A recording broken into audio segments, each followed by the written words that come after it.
Awake in the dark, wedged in a hard corner, the floor beneath me is smooth and cold. I touch my throbbing head and liquid slips across my fingertips, red blood. When I bring my hand back down, my elbow hits a wall. Where am I? The light flickers above me. The bulb is blue and dim. When it's lit, I see walls of a tank around me and my shadowed reflection across from me. The room is small with concrete walls and windows, and I'm alone in it. Well, almost. A small video camera is attached to one of the concrete walls. I see a small opening by my feet, near my feet. Connected to it is a tube, and connected to the tube in the corner of the room is a huge tank. The trembling starts in my fingertips and spreads my arms, and soon my body is shuddering. I'm not in a simulation this time. My right arm is numb. When I push myself out of the corner, I see a pool of blood where I'm sitting. I can't panic now. I stand against the wall and breathe. The worst thing that can happen to me now is that I drown in this tank. I press my forehead to the glass and laugh. This is the worst thing I can imagine. My laugh turns into a sob. If I refuse to give up now, it will look brave to whoever watches me with the camera, but sometimes it isn't fighting that's brave, it's facing death. You know is coming. I sob into the glass. I'm not afraid of dying, but I want to die a different way, any other way. It's better to scream than cry. So I scream and slam my heel into the wall behind me. My foot bounces off and I kick again so hard my heel throbs. I kick again and again and again, then pull back and throw my left shoulder into the wall. The impact makes the wound in my shoulder burn like it got stuck with a hot poker. Water trickles into the bottom of the tank. The video camera means they're watching me, no, studying me, as only the erudite would, to see me if my reaction in reality matches my reaction in the simulation, to prove that I'm a coward. I uncurl my fists and drop my hands. I'm not a coward. I lift my head and stare at the camera across from me. If I focus on breathing, I can forget that I'm about to die. I stare into the camera until my vision narrows and it is all I can see. Water trickles. The water tickles my ankles, then my calves, then my thighs. It rises over my fingertips. I breathe in, I breathe out. The water is soft and feels like silk. I breathe in, the water will wash my wounds clean. I breathe out. My mother submerged me in water when I was a baby to give me to God. It's been a long time since I thought about God. When I think about him now, it's only natural. I am glad suddenly that I shot Eric in the foot instead of his head. My body rises with the water. Instead of kicking my feet to stay abreast of it, I push all the air from my lungs and sink to the bottom. The water muffles my ears. I feel its movement over my face. I think about snorting the water into my lungs so it kills me faster, but I can't bring myself to do it. I blow bubbles from my mouth. Relax. I close my eyes, my lungs burn. I let my hand float to the top of the tank. I let the water fold me in its silken arms. When I was young, my father used to hold me over his head and run with me, so I felt like I was flying. I remember how the air felt gliding over my body, and I'm not afraid. I open my eyes. A dark figure stands in front of me. I must be close to death. I'm seeing things. Pain stabs my lungs. Suffocating is painful. A palm presses the glass in front of my face. For a moment I stare through the water. I think I see my mum's blurry face. I hear a bang and the glass cracks. Water sprays out a hole near the top of the tank and the pane cracks in half. I turn away as the glass shatters and the force of the water throws my body to the ground. I gasp, swallowing water as well as air, and cough and gasp again. The hands close around my arms. I hear her voice. "Beatrice," she says. "Beatrice, we have to run." She pulls my arm across her shoulders and hauls me to my feet. She's dressed like my mother and she looks like my mother, but she's holding a gun. And the determined look in her eyes is unfamiliar to me. I stumble beside her, over broken glass and through water, and out an open doorway. Dauntless guards lie dead next to the door. My feet slip and slide on the tile as we walk down the hallway as fast as my weak legs can go. When we turn the corner, she fires at the two guards standing by the door at the end. The bullets hit them both in the head and they slump to the floor. She pushes me against the wall and takes off her grey jacket. She wears a sleeveless shirt. When she lifts her arm, I see the corner of a tattoo under her armpit. No wonder she never changed her clothes in front of me. Mum, I say, my voice strange, you were dauntless. Yeah, she says, smiling. She makes her jacket into a sling for my arm, tying the sleeves around my neck. And it has served me well today. Your father and Caleb and some others are hiding in the basement at the intersection north and Fairfield. We have to get to them.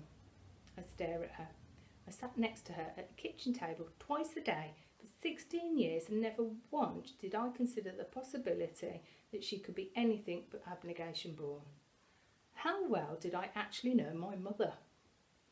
There'll be time for questions, she says. She lifts her shirt and slips a gun under the waistband of her trousers, offering it to me. Then she touches my cheek. Now we must go. She runs to the end of the hallway and I run after her. We're in the basement of Abnegation headquarters. My mother worked there for as long as I can remember, so I'm not surprised when she leads me down a few dark hallways, up a staircase and into daylight again without interference. How many dauntless guards did she shoot before she found me? How did you know where to find me? I said. I've been watching the train since the attack started, she replies, glancing over her shoulder at me. I didn't know what I would do when I found you, but it was always my intention to save you. My throat feels tight. But I betrayed you, I left you. You're my daughter, and I don't care about the factions. She shakes her head. Look where they got us. Look where they got us. Human beings as a whole cannot be good for long before the bad creeps back in it, poisons us again. She stops where the alley intersects with the road. I know now isn't the time for conversation, but there's something I need to know. Mum, how do you know about divergence? I ask. What is it? Why? She pushes the bullet chamber open and peers inside, seeing how many bullets she's got left. Then she takes a few out of her pocket and reloads. I recognise her expression as the one she wears when she threads a needle. I know about them because I am one, she says as she shoves a bullet in place. I was only safe because my mother was a dauntless leader. On choosing day she told me to leave my faction and find a safer one. I chose abnegation. She put an extra bullet in her pocket and stands up straighter. But I wanted you to make the choice on your own. I don't understand why we're such a threat to leaders. Every faction conditions its members to think and act a certain way, and most people do it. For most people, it's not hard to learn, to find a pattern of thought that works and stay that way. She touches my uninjured shoulder and smiles. But our minds move in a dozen different directions. We can't be confined to one way of thinking, and that terrifies our leaders. It means we can't be controlled, and it means no matter what they do, we will always cause trouble for them. I felt like someone breathed new air into my lungs. I'm not abnegation, I'm not dauntless, I'm divergent, and I can't be controlled. Here they come, she says, looking around the corner. I peek over her shoulder and I see a few dauntless with guns moving at the same beat, heading towards us. My mother looks back, far behind us. Another group of dauntless run down the alley towards us, moving in time with one another. She grabs my hands and looks in my eyes. I watch her long eyelashes move as she blinks. I wish I had something of hers in my small plain face, but at least I have something of hers in my brain. Go to your father and brother. The alley on the right, down the basement. Knock twice, then 3 times, then 6 times. She cups my cheeks. Her hands are cold, but her palms are rough.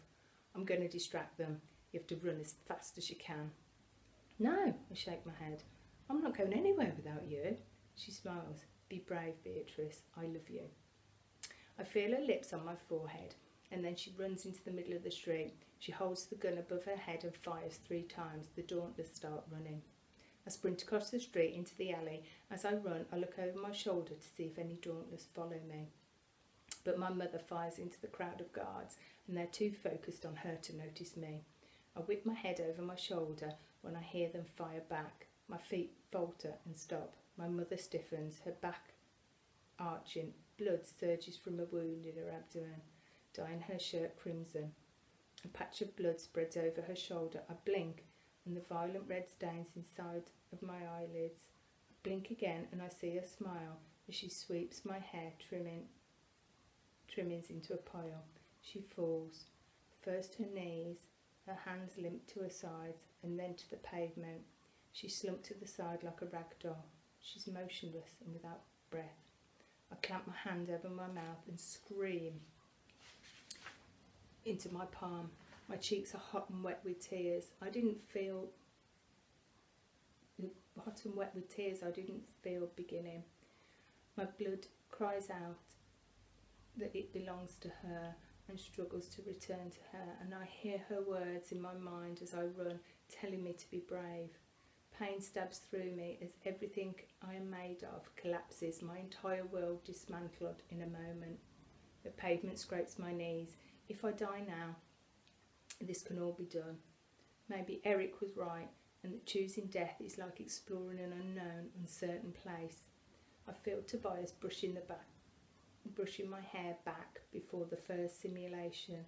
I hear him telling me to be brave. I hear my mother telling me to be brave. The dauntless soldiers turn as if moved by the same mind. Somehow I get up and start running. I am brave.